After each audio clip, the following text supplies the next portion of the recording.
जोंनि बड'लेण्ड रादाब आरो बड'लेण्ड बुब्लि खौरां बिजोंनि मानगोनां खौरांगिरि नोंथांमोनखौ दिनैनि बे बुब्लियाव खावलायनानै लाबोनायनि थांखिया जाहैबाय मैया BPFनि MCLA धनस्री समष्टिनि बिथां प्रेस मसाहारिया गहपुर हालामाव थांनानै जिखिनि बाथ्रा फोरमायदों बेनि सायाव एसे खेंफोरथि होनो थाखाय नोंथांमोनखौ खावलायनानै लाबोनाय जादों। जोबोद लाजिथाव आरो मिनिथाव दुखुनांथाव बाथ्राया जाहैबाय जाय BPF हान्जाया BTR सक्तिखौनो स्क्रेप खालामनो नागिरो आरो कुनु जिबनाव गहपुर बिश्वनाथ ढेकियाजुलि सनितपुरा BTRआव हाबा होननानै बिथांमोना साननाय आरो बे BTR एकर्डनि हेंथायैनो PIL खालामलायग्रा केस होग्रा बे हान्जाया मैयानि दिनाव गहपुराव थांनानै गोरिलनि मेगनाव मोदै लानाय बायदि गहपुरबासि रायजो राजाफोरनि खाथियाव आशीर्बाद बिहैनाय बे बाथ्राखौ लानानैनो जोंहा आसरित मोनदों। खारन थांनाय सारि बोसोराव गहपुर हालामनि रायजो राजाफोरा मा दुखु दाहायाव दं,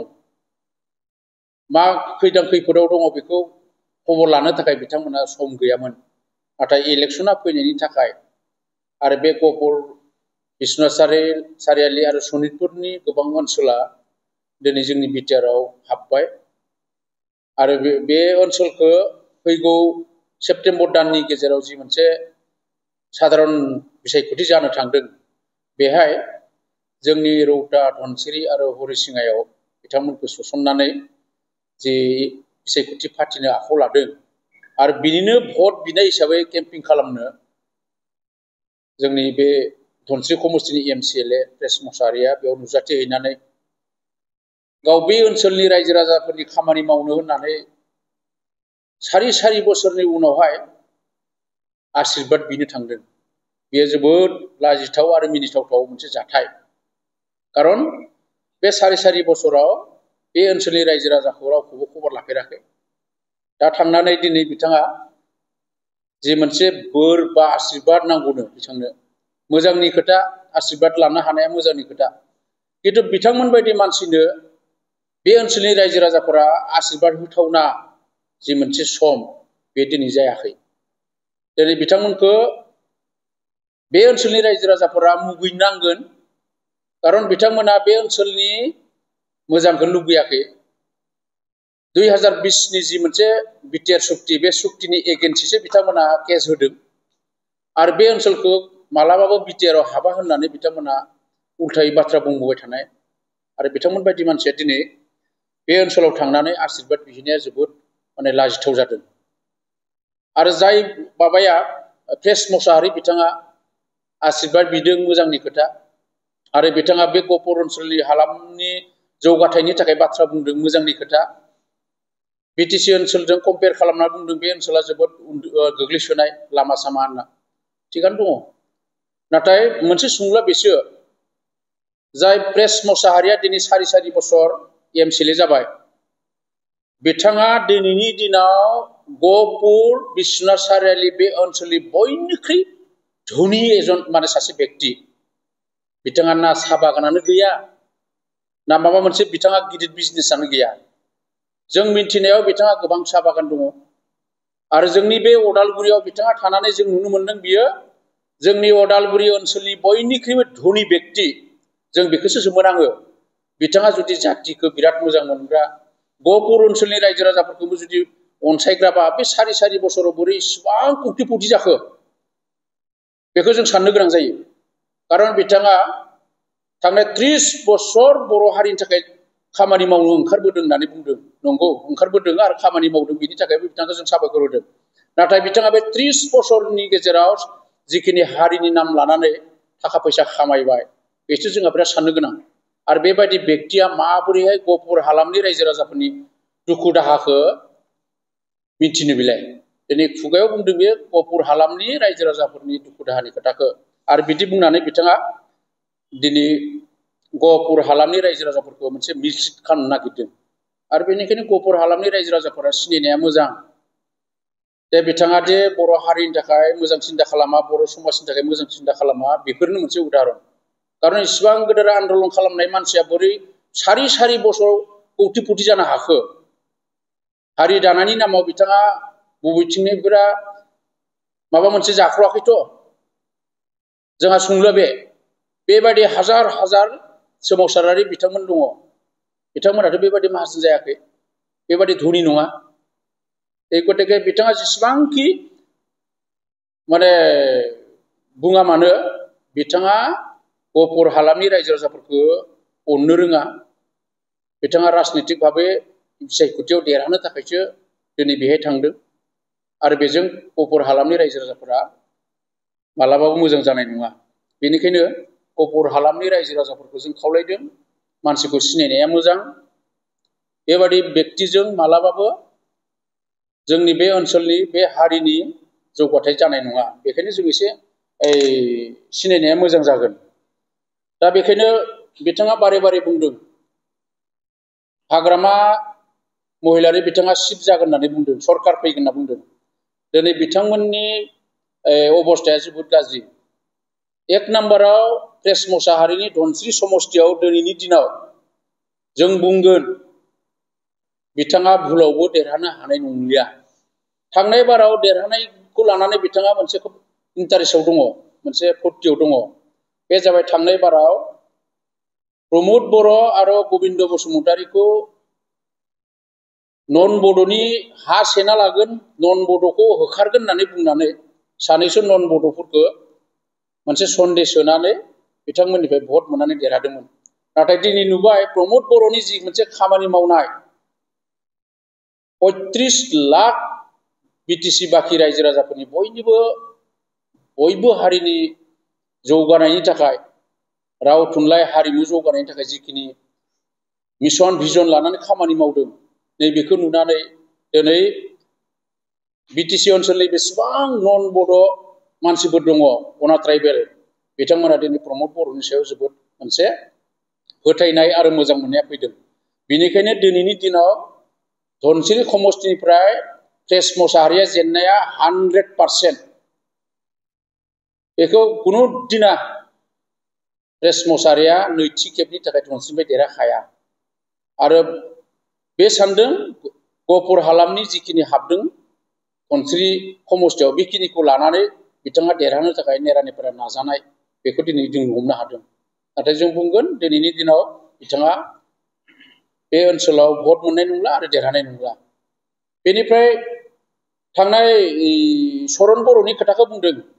जे धनसिरि समष्टिनिफ्राय एमएलए आव चरण बर'आ देरहालांदों होननानै भाग्य मोजां कंग्रेसखौ फोथायखोबस खालामनानै थांनाय बाराव चरण बर'आ देरहादों चरण बर'ल' नङा दुर्गादास बर' आरो रबिराम नार्जारी साथाम माने एमएलए आरो बे साथाम एमएलए देरहानायनि एकमात्र कारना जाबाय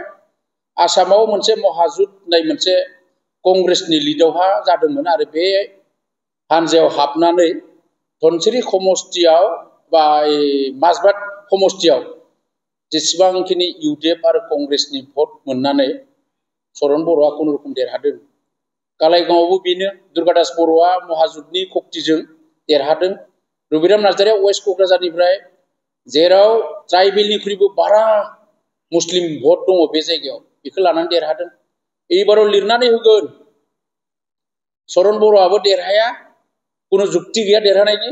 माने दुर्गादास बर'आबो देरहाया रबिराम नार्जारीयाबो देरहाया एबाराव नैबे एमएलए आव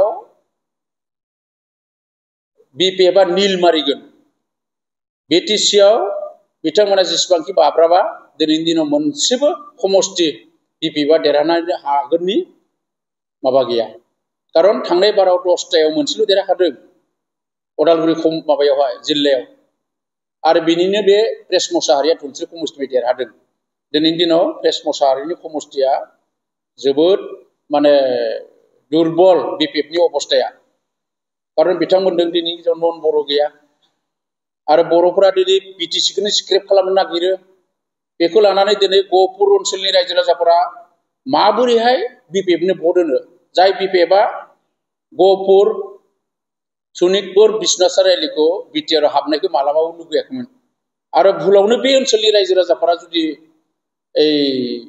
बिपिएफखौ देरहाहोयोब्ला बिपिएफनि जुदि सरकार फैमारोब्ला बिथांमोननि मोनसे गिदिर थांखिया जाहैबाय बिटिआरखौ स्क्रेप खालामनानै बिटिएडि खालामफिननाय आरो बिटिएडि खालामोब्ला सनितपुर गहपुर बिश्वनाथ सारियालिया बिटिसिनि बाहेरायाव ओंखारफिनलांनांगोन अब्ला बेबायदि पार्टिनो बे ओनसोलनि रायजो राजाफ्रा बबे जुक्तियाव बिपिएफनो भट होनो बेनिखायनो बिथांमोना फैगोन दिनाव माने देरहानायनि जेबो माबा गैया आरो हाग्रामाया सरकाराव फैया खारन दिनैनि दिनाव बिटिसि ओनसोलाव हाग्रामानि अबस्थाया जोबोद गाज्रि हाग्रामायाव जेसेबांखिनि माने गिदिर गिदिर दैदेनगिरि जायफोरा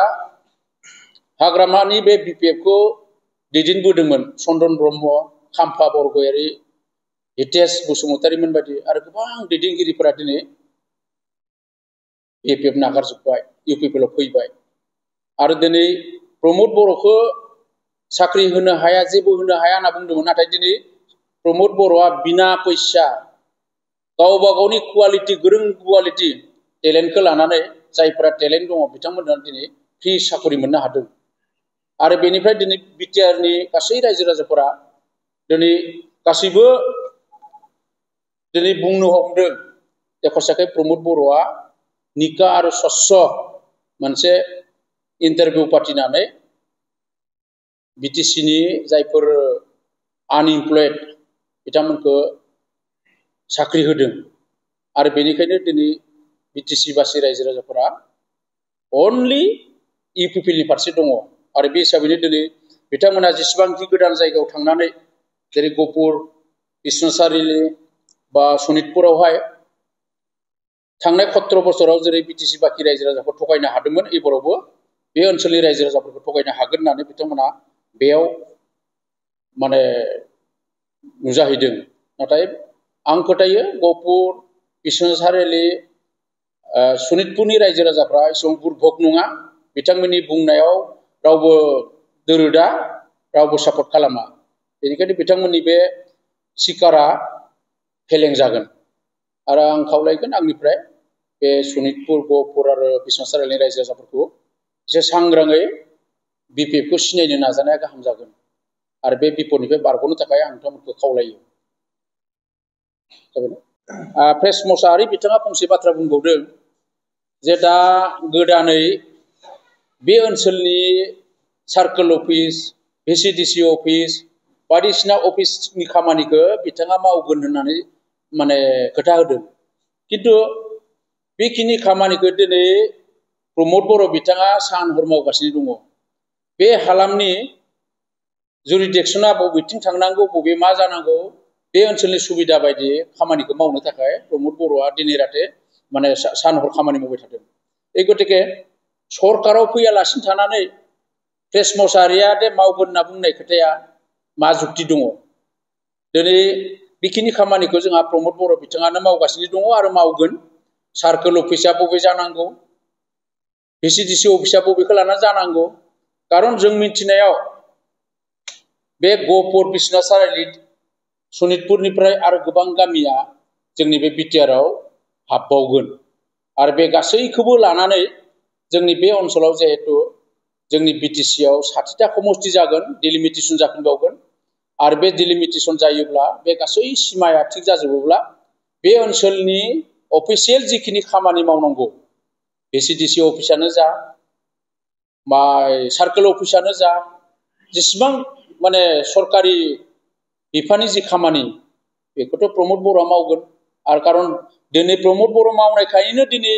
बे ओनसोला जोंनि बे बिटिआरआव हाबदों आरो बेखिनि अफिसियेलि माने बिफाननि खामानिखौ बे सरकारानो मावगोन आरो जोंहा फोथायनाय दङ हसाखै जुदि मोजाङै बे ओनसोलखौ जौगाहोनांगौबा समाज जौगानायनि जिखिनि खामानि बेखौ मावनो हागोन बायदि बेक्तिया एकमात्र प्रमद बर'ल' दङ आरो जुदि भुलावनो जुदि बिपिएफआ बेयाव सरकार फैयोब्ला थांनाय 17 बोसोराव लामा दोंसेखौ सानजा हमलाय खोला हमलाय सोनाब हमलाय हमनानै ओरैबायदि 2 नाम्बार स्किम हमनानै थाखा दुर्निति खालामदोंमोन दिनै बे ओनसोलखौबो बेबायदि खालामगोन गतिके बे ओनसोला जौगानो हानाय नङा बिथाङा जेसेबांखि बुङा मानो बिखाफोर दाननानै एक नाम्बाराव बिपिएफआ सरकाराव फैया 2 नाम्बाराव प्रेस मोसाहारिया नैथि खेबनि थाखाय एमसिएलए जानो हाया एकरिके बे बोरै मावनो हानो बेखौ मावगोना एकमात्र प्रमोद बर'आनो मावगोन कारण प्रमोद बर'नि सरकार फैनाया 100 आव 100% आरो बे हिसाबै बेखौ मावगोना प्रमोद बर'आनो मावगोन बे माने बे मिशनाव बे गहपुर बिश्वनाथ सारिआलि सनितपुर मिशनाव बिपिएफनि मिशनाव जोंनि बारग' मिनिस्टार रिहन दैमारि बिथांखौबो जोङो नुनो मोनदों बिथाङाथ' बुंनो थांब्ला थांनाय 20-21 बोसोर एमएलए जानानै उदालगुरिखौ जिखिनि कारापसन खालामबाय जिखिनि सुसिबाय आरो गोदानै सुसिनो हागोन नामा बेखौ नाजाबाय थानाय नुदों नाथाय बिथांखौ सिनायनो बाखि गैला उदालगुरिबासि रायजो राजाफोरा नेक्स्ट टाइम बिथाङा एमएलएआनो जा एमसिएलएआनो जा बे सिमांखौ नुनाया अबास्तबिक कारण रिहन दैमारिखौ बा रिहन दैमारिनिफ्राय जोंनि समाजा जोंनि ओनसोला माबा मोनसे मोनबावगोन बिथाङा माबा मोनसे होगोन होननानै साननो हानाय कुनु जुक्ति गैला कारण थांनाय 20 बोसोर नुखाबाय बिथाङा जेबो मावनो हायाखै जेबो जायाखै आरो बेखौ नुनानै गोदानै माबा मोनसे गोदान मिजिं गोदान आसादों रिहन दैमारिनि सायाव जेबो आसा खालामनो हाया आरो बेखिनि गियाना जोंनि बे उदालगुरि ओनसोलनि रायजो राजाफ्रा बयबो सिनायो बयबो मिथिखायो बेनिखायनो रिहन दैमारिया दिनै माने बेसेन गैयि माने इनभेलिड जानाय सासे पलिटिशियान बिथांखौ लानानै गोदानै बर' जाति बर' ओनसोला जेबो आसा खालामजालिया बिथाङा जिखिनि मिशनाव बाहागो लादों बे बाहागो लानानैबो जेबो लाब खालामनो हाया जागोन